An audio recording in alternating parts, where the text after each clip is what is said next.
Here we have a question of seal the floor. Question is given an unsorted array of integers and integer x. Find the floor and ceiling of x in array. The conditions are floor of x is the largest element, which is smaller than or equal to x. Floor of x doesn't exist if x is smaller than the smallest element of array, and seal of x is the smallest element which is greater than or equal to x. Seal of x doesn't exist if x is greater than element of array.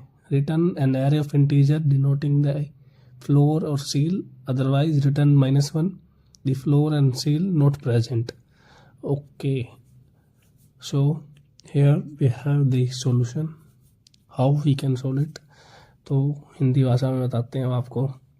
मान लो हमारे पास एक array दे रखा है और हमें निकालना है floor and seal, और एक एक्स दे रखा है, उसके एक्स के अकॉर्डिंग हमें निकालना है. अगर उसके बराबर है, उससे छोटा है और उससे बड़ा है, उसके लिए हमें अब कंडीशन लिखनी है. तो एक क्लास बना लेंगे सोल्यूशन नाम की, पब्लिक इंट एरे रिटर्न करेगा ये गेट फ्लोर एंड सील. इसमें एक एक्स होगा, एक एरे होगा. फ्लोर एंड सील को -1 से इनिशियलाइज कर देंगे इनिशियली, एंड एक फॉर ईच लूप लगाएंगे जिसमें नम है जो एरे की एक वैल्यू को उठाएगा अपने अंदर और चेक करेगा क्या वो लेस देन इक्वल टू है. अगर वो लेस देन और इक्वल टू है तो फ्लोर क्या करेगा, मैथ.मैक्स एक इनबिल्ट जावा का फंक्शन है जो मैक्सिमम वैल्यू दे देगा फ्लोर और नम में से जो मैक्सिमम होगा. मान लो फर्स्ट कंडीशन में ही अगर फ्लोर हमारा -1 है, तो अगर वो छोटा है, एक्स से छोटा है नम, तो सीधी सी बात है नम हमारा मैक्सिमम है तो नम फ्लोर में स्टोर हो जाएगा.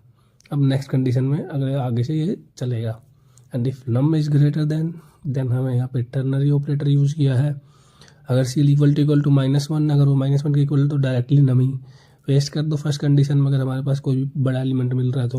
अदरवाइज मैथ.min जो मिनिमम है सील और नम में से वो वहाँ पे रख दीजिए. एट द एंड रिटर्न कर दीजिए एक new array of integer floor and seal के साथ.